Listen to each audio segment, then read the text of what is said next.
안녕하세요. 서디고 1학년 학생들. 자, 오늘은 11월 8일부터 11월 12일까지 이루어지는 온라인 수업 중에서 1차 시에 해당되는 내용입니다. 우리가 지난주에 11월 1일부터 그러니까 11월 5일까지 이제 학교에 등교를 했었고요. 이때 과학 수업 시간에 수행평가를 봤단 말이에요. 4년기 지시학 관련된 수행평가였고, 만약에 이 시기에 수행평가를 보지 못한 학생이 있다면 우리가 수능 끝나고 12월 22일부터 이제 전면 등교가 시행이 되는데, 이때 선생님한테 저는 수행평가를 못 봤는데요 라고 말을 꼭 하시고, 못 본 수행평가를 잊지 말고 꼭 보시기를 바라겠습니다. 수행평가에 대한 이야기는 말씀드렸고요. 자, 우리 오늘부터는 화학 단원인 4년기가 끝나고 생물 단원이 시작이 됩니다. 그래서 7단원이고요. 생물 다양성과 유지라는 단원이고, 그 안에는 작은 소단원 2개로 나눠지게 되는데, 01번이라고 되어 있어서 지질시대의 환경과 생물, 그리고 02번 진화와 생물 다양성 이렇게 되어 있는데요. 우리 시험 범위는 중간고사 이후의 범위였었던 4년기부터 시작을 해서 4년기 그리고 지질시대의 환경과 생물, 자 여기까지가 이제 1차적인 시험 범위고요. 그리고 여기에 뒷부분에 나오는 기후변화 까지 해서 기말고사 시험 범위라고 생각하시면 됩니다. 정확한 페이지 수는요, 제가 뭐 내일이나 혹은 다음 강의에서 알려드릴 거고, 일단은 4년기 그리고 지질시대의 환경과 생물 그리고 기후변화 이렇게가 기말고사 범위다라고 알고 계시고, 기말고사 대비에 유의하시기를 바라겠습니다. 자, 그러면 교과서를 쭉 볼게요. 교과서 없는 학생들은 화면을 잘 봐주시기 바라겠습니다. 218페이지에 해당되는 내용이고요.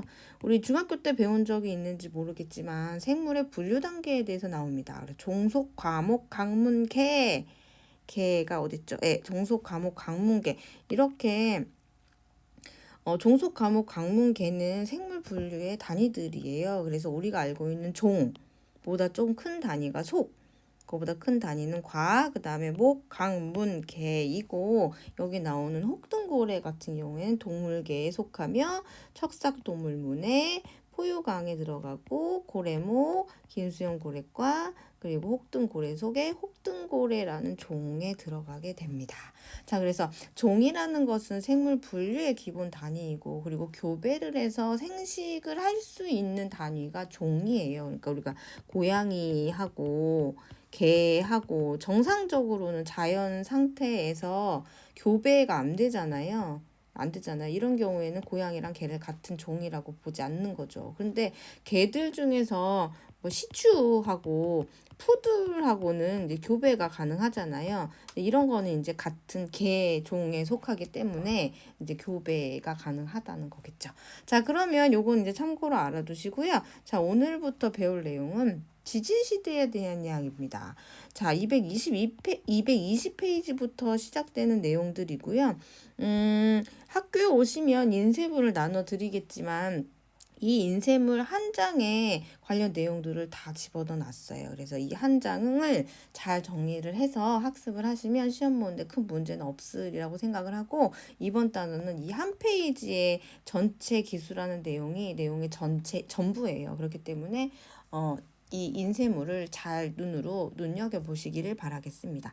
학교에 오시면 당연히 복습도 할 거고 채우기도 할 건데요. 우리 밴드에 올려놓을 테니까 필요한 학생들은 미리 인쇄를 하셔서 보시면 되고, 뭐 크게 화면만 봐도 큰 문제는 없으리라고 생각이 듭니다. 일단은 지질시대에 대한 설명을 해드릴게요. 이제 지질시대라고 하는 거는 이제 역사시대하고 차이가 있다라고 보면 되겠죠. 역사시대 같은 거는 사람의 기록이 남아있는 시기까지를 우리가 역사시대라고 불러요. 그러니까 뭐 그림이 그려져 있다든지 혹은 뭐 이렇게 서적 같은 기록이 있다든지 그런 것들을 이제 역사시대라고 부르고요. 이것들이 없었던 그 이전의 시대를 우리가 지질시대라고 부릅니다. 그러니까 뭐 조선시대나 고려시대 이럴 때는 우리가 역사시대라고 이야기를 할 거고요. 그리고 고생대, 뭐 중생대, 공룡이 살았던 시대, 뭐 이럴 때는 우리가 지질시대라고 이야기를 하는 것이죠. 우리가 이번 시간에 배울 내용은 지질시대에 대해서 배우는 거예요. 그래서 우리 뭐 Y라는 만화책 같은 거를 보셨거나 아니면은 지구의 역사에 대해 관심이 있는 학생들은 다 한 번쯤 들어볼 내용이겠거니 라고 생각을 하고 이제 편하게 들어가도록 하겠습니다. 자, 그러면 일단은 지질시대를 이제 눈으로 한눈에 볼 수 있게 정리해 놓은 표가 있어서 가져와 봤습니다. 지구과학 수특에 나온 내용인데요. 여기 보시면 여기 윗부분에 연도가 쭉 나오거든요. 그러니까 잘 보시면 이쪽이 현재예요. 자, 화면을 잘 보세요. 여기가 지금 현재죠. 현재. 그리고 이쪽으로 갈수록 이제 과거예요. 그러니까 지구가 처음 만들어졌었을 시기, 그러니까 요때잖아요. 이때를 우리가 46억 년 전이라고 보통 표현을 합니다. 46억 년. 그러니까 우리 과학을 배우는 학생이 지구는 언제부터 있었어? 라고 물어본다면 지구는 나이는 이제 46억 살이 됐어 라고 보통 얘기하시면 크게 틀린 얘기는 아닐 거라고 생각을 합니다. 그래서 지구가 시작이 되고부터를 우리가 이제 성캄브리아 시대라고 불렀고요. 그리고 이제 고생대, 중생대, 그리고 신생대. 우리가 살고 있는 현재가 지금 신생대에 속해 있는 시기가 됩니다. 그래서 우리 교과서에서도 나오지만 인간이 처음 등장하게 된 거는 신생대거든요. 그래서 지금으로부터 한 20만 년 전에 인간의 조상이 되는 그러니까 인류랑 비슷한 생명체가 이제 등장을 한 것이 이제 신생대 때고요.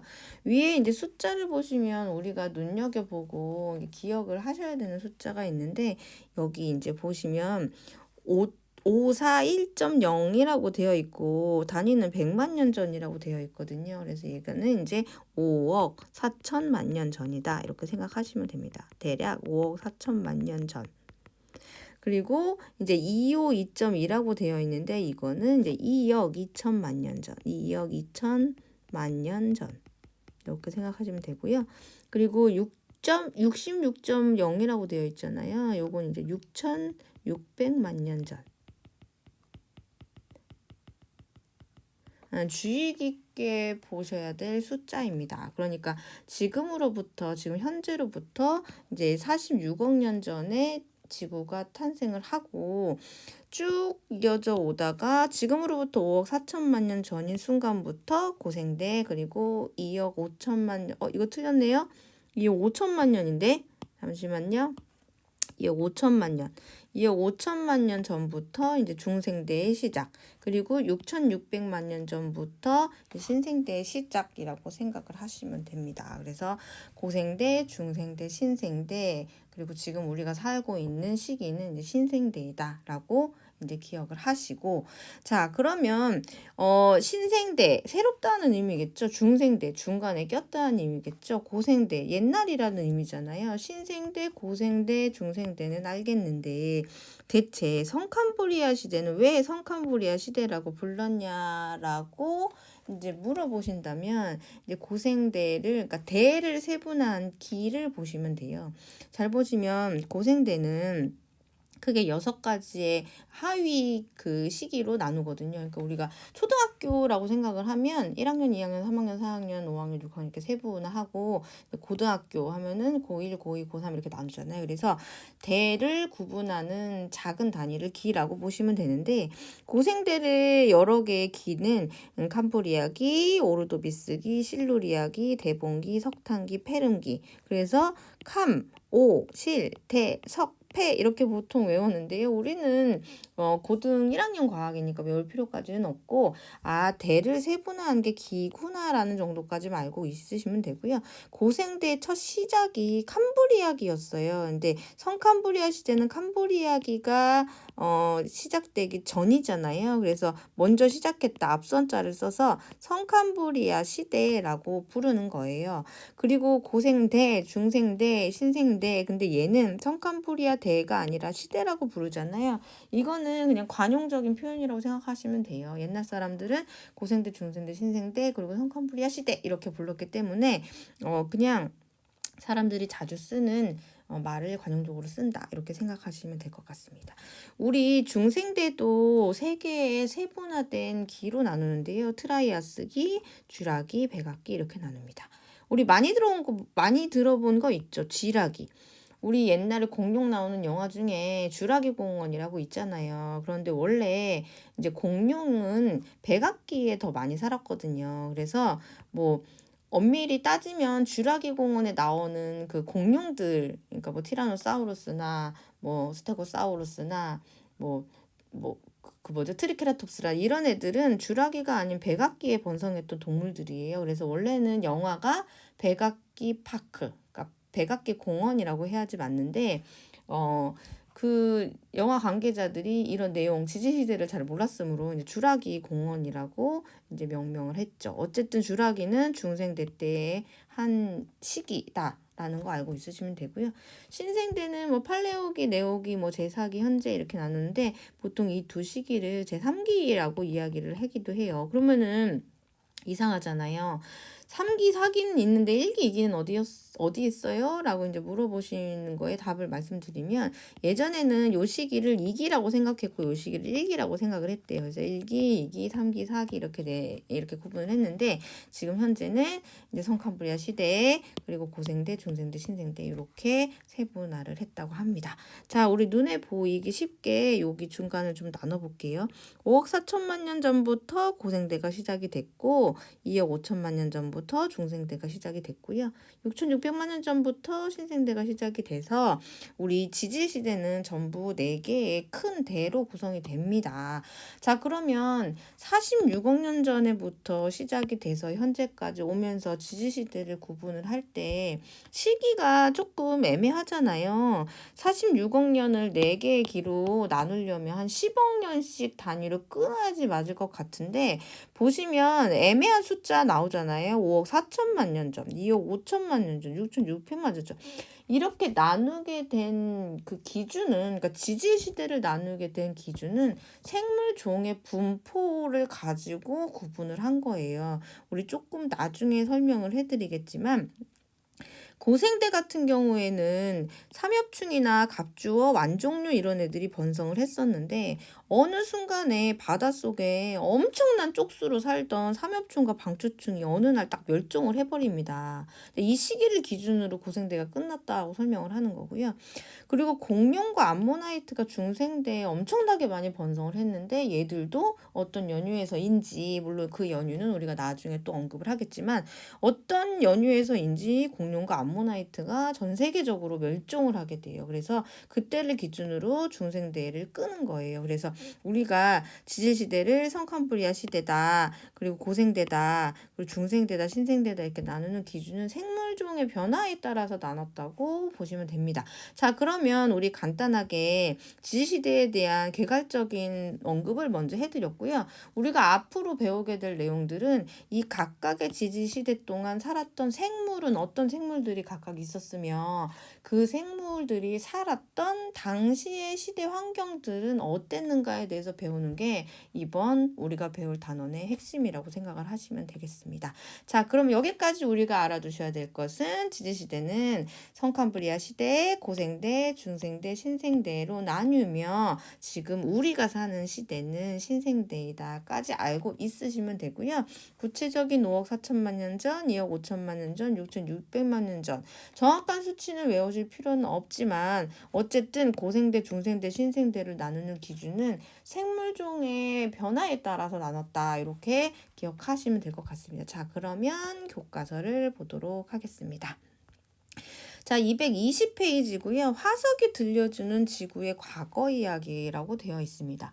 우리가 사는 지금 시기에 토끼나 이제 강아지나 고양이가 사는 거는 우리가 눈으로 보니까 알 수 있잖아요. 그러면은 인간이 살지 않았던, 그러니까 기록이 없던 이런 중생대나 고생대 때 어떤 생물이 살았을까를 우리가 유추를 해보기 위해서는 화석이라는 지시자가 있어야 되죠. 그래서 우리가 화석을 보면서 과거에 이런 생물들이 살았구나 하고 우리가 예측을 해왔던 것이죠. 자, 쭉 보도록 하겠습니다. 우리는 화석으로 무엇을 알 수 있을까라고 되어 있는데, 화석은 여기 교과서에 나오는 것처럼 화석은 과거에 살았던 생물의 유해나 흔적이 남아있는 것이다. 화석을 연구하는 고생물 학자들은 전 세계 곳곳에서 과거의 흔적을 찾고 있다라고 되어 있습니다. 그러니까 화석이라는 것은 과거의 흔적을 알려주는 것이라고 알 수 있겠죠. 예를 들어서 내가 여기서 땅을 팠는데 여기서 나온 생물이 따뜻한 바다에서 사는 생물이었어요. 그러면 이 시기는 과거의 바다였구나라고 우리가 대충 예측을 할 수 있는 것이고, 그리고 뭐 화석을 보고 과거에 뭐 환경이 어땠는지 당연히 예상을 할 수 있는 거겠죠. 그래서 우리가 화석을 알고 그리고 뭐 다양한 그 시기에 살았던 다양한 생물 종들을 알 수 있겠죠. 뭐 공룡인데 뭐 머리 조그맣고 뭐 이렇게 생긴 뭐 그림이 좀 그렇죠. 이렇게 생긴 공룡도 있고, 그리고 공룡인데 대가리 크고 다 앞에 앞발 이렇게 작고 이렇게 생긴 공룡도 있는 거잖아요. 그리고 공룡인데 막 이렇게 생긴 공룡도 있잖아요. 그래서 어쨌든 화석을 보고 우리가 과거의 흔적을 찾는 데 쓴다라고 생각을 하시면 되겠죠. 자, 그러면 우리 본격적으로 지지시대 구분에 대한 이야기를 교과서 워딩을 보면서 배워보도록 하겠습니다. 지지시대 구분. 약 46억 년 전에 태양계의 탄생과 함께 생긴 지구에는 지금까지 수많은 생명이 탄생했다 사라져 갔습니다. 그러니까 46년 전에 지구가 만들어지고 그 이후에 다양한 생물들이 만들어졌다 사라지고 또 진화하고 뭐 이런 과정들을 거쳤다는 거죠.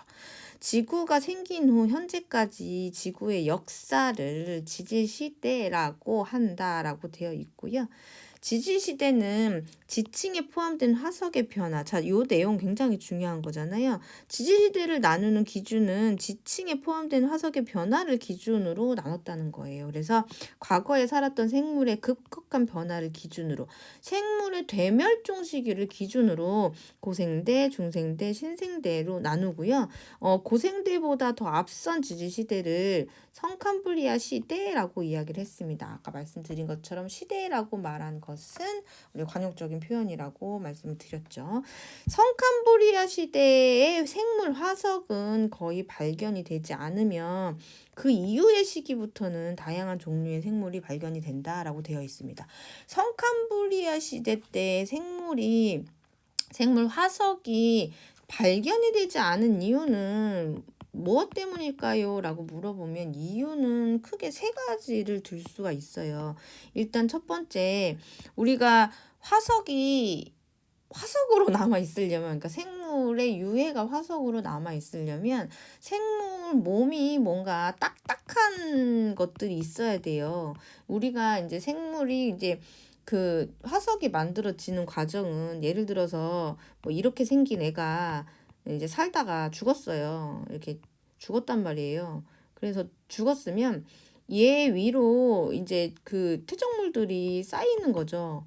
그러면은 얘가 썩잖아요. 그러면 뼈 같은 것들이 남아가지고 이제 이렇게 화석화, 그러니까 돌처럼 굳게 된 걸 우리가 화석이라고 이야기를 하는 건데, 말랑말랑한 것들은 빨리 썩고 빨리 풍화가 되고 사라지지만 딱딱한 것들은 남아서 몇 억 년까지 지난 현재까지도 발견되는 거잖아요. 그래서 우리가 화석의 조건은 그 생물체 내부에 딱딱한 폐각이나 혹은 뼈나 어쨌든 딱딱한 부분들이 있어야 되는데, 성캄브리 시대에 살았던 애들은 단단한 골격이 없었어요.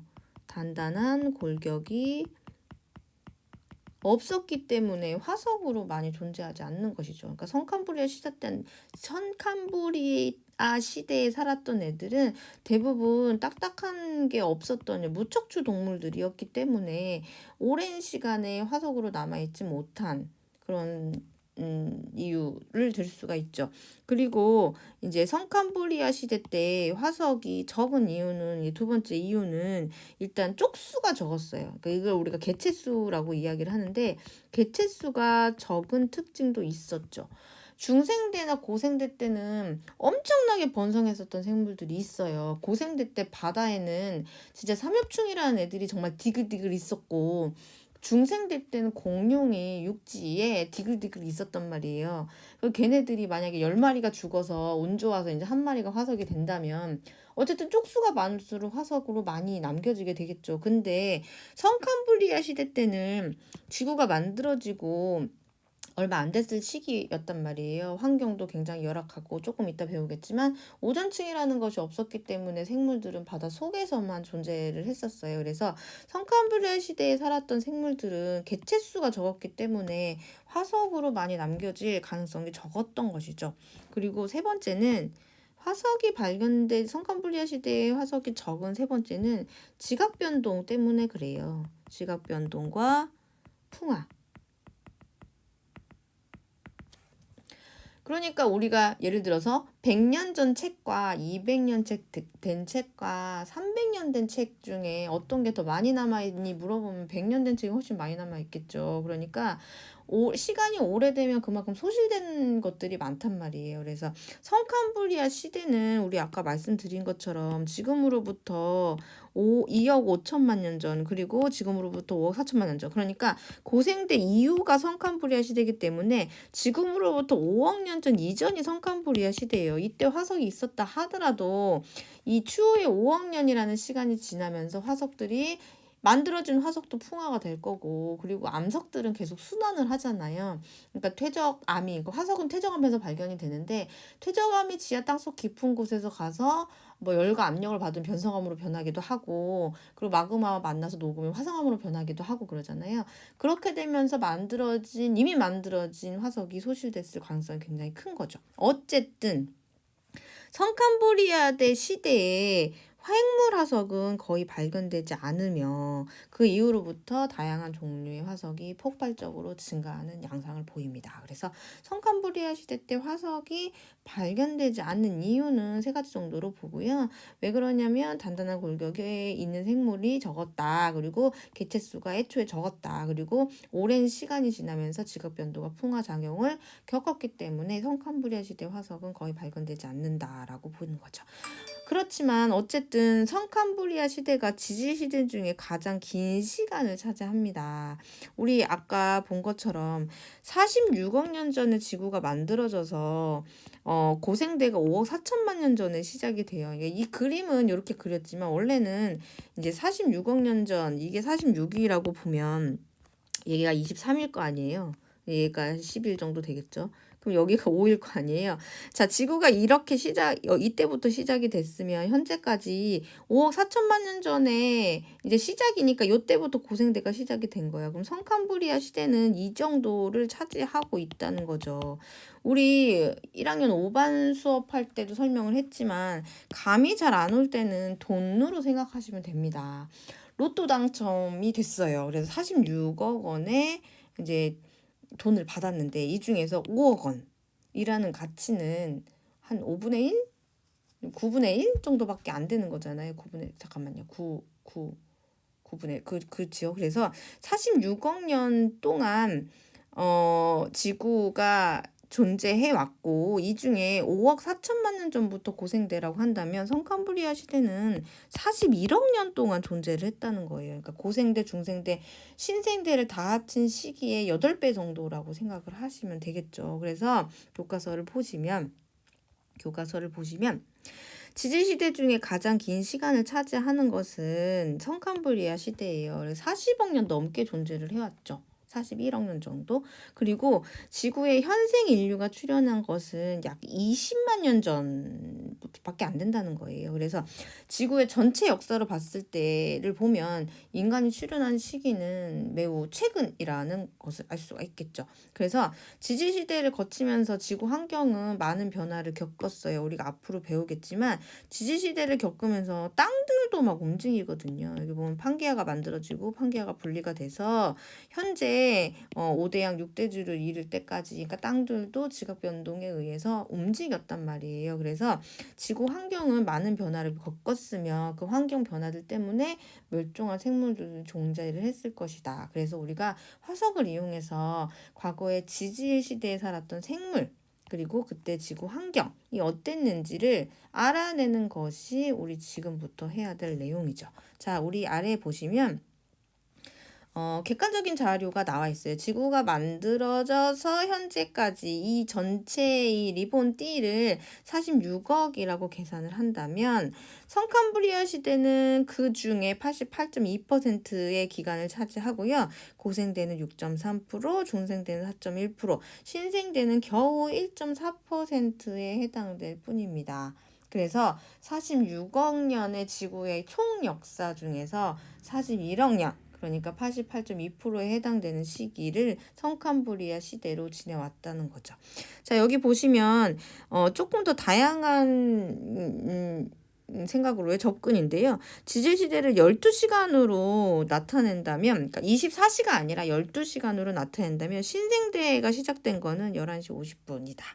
그리고 고생대가 시작된 거는 10시 35분, 중생대가 시작된 건 11시 21분이다. 그러니까 지질시대 중에서 가장 길게 차지하는 애가 성캄브리아 시대, 그 다음에 고생대, 그 다음에 중생대, 그 다음에 신생대 순서대로 보시면 돼요. 그래서 쭉 보시면 가장 오래 유지된 시기가 성캄브리아 시대가 압도적이고요. 그 다음에 고생대, 중생대, 신생대 이렇게 생각을 하시면 되겠습니다. 여러분들 인쇄물을 보시면 여기 아랫부분에 지질시대의 구분과 상대적 길이라고 되어 있는데요. 이 전체 요 길이가 26.5cm거든요. 25.6cm. 그래서 여기서부터 여기까지를 지구의 나이인 46억 년으로 가정을 한다면 뭐 1cm에 해당되는 그 지질 시대가 나올 거 아니에요. 그래서 여기에 뭐 성캄브리아 시대는 여기 어디서부터 어디까지였냐, 중생대는 어디서부터 어디까지, 고생대 어디서, 신생대 어디서 어디까지였냐를 나타내기 위해서 아래 눈금으로 나타냈어요. 그래서 잘 보시면 계산은 이렇게 하는 것이죠. 이쪽 끝부터 이쪽 끝까지 26.5cm였거든요. 그러면 얘를 우리 계산을 할 때는 비례식으로 계산을 하면 되겠죠. 그러니까 26. 잠시만요. 너무 굵네요. 자, 만약에 26.5cm에 해당되는 길이를 46억 년이라고 본다면 고생대가 시작된 게 5억 4천만 년 전이잖아요. 그때가 몇 센치냐 이렇게 계산을 하면 되겠죠. 5억 4천만 년, 5.4억 년 이렇게 계산을 하게 되면 여기에 해당되는 값은 우리가 계산을 해보면 3.11cm 정도 나오거든요. 그래서 3.11cm에 해당되는 것을 자로 대면 대체적으로 한 15칸 정도 나오거든요. 그래서 밑에 보시면 하나, 둘, 셋, 넷, 다, 일곱, 여덟, 아홉, 열, 열하나, 열둘, 열세, 열네, 열다섯. 자, 그러면 여기서부터가 이제 고생대의 시작이 되는 겁니다. 요건 지울게요. 자, 중생대도 똑같이 계산을 해보면 26.5cm를 46억 년이라고 한다면 중생대의 시작이 2억 5천만 년 전이잖아요. 2억 5천만 년 전 이렇게 이제 계산을 해서 몇 센치냐라고 이제 계산을 해주면 대략적으로 1.44cm 정도 나오거든요. 1.44cm 정도는 약 6칸 0.5 정도 됩니다. 그래서 하나, 둘, 셋, 넷, 다, 6개 요 정도. 그래서 여기가 이제 중생대의 시작이 되는 거예요. 신생대도 똑같이 계산을 해보면 26.5cm를 46억 년으로 계산을 한다면 이제 신생대가 시작된 6,600만 년 전이잖아요. 그래서 0.66년, 0.66억 년 이렇게 계산을 해주면 여기에 해당되는 센치는 0.38cm 정도 됩니다. 그래서 여기 보시면 한 칸 반 정도, 그러니까 한 칸 반 정도에 해당이 되거든요. 잠깐만요. 빨간색, 검정색으로 해볼까요? 여기 한 칸 반 정도 이렇게. 그래서 요 시기가 이제 신생대, 요 시기가 신생대에 해당이 되는 것이고, 그리고 요 시기가 요게가 이제 중생대, 중생대. 그리고 요 시기가 이제 고생대. 의 상대적인 양이 됩니다. 자, 그러면 지금 여기서부터 여기까지는 전부 성캄브리아 시대잖아요. 성캄브리아 시대가 거의 대부분을 차지하고 있죠. 자, 이렇게 오면, 이렇게 보시면 상대적인 지지시대의 길이가 감이 오시겠죠. 자, 그래서 지금까지 교과서에서 계속 설명을 해드리고 있는 거는 지지시대를 구분하는 기준은 어떤 것으로 삼았냐, 그리고 지지시대는 어떻게 나누고 있느냐, 그리고 지지시대를 상대적 길이는 어떻게 되느냐까지 배웠습니다. 자, 그러면 우리 지지시대에 대해서 개괄적인 것은 배웠으니까 우리 과거부터 하나씩 배워보도록 하겠습니다. 자, 잠깐 쉬었다가 성캄브리아 시대에 대해서 계속 이어서 배워보도록 하겠습니다.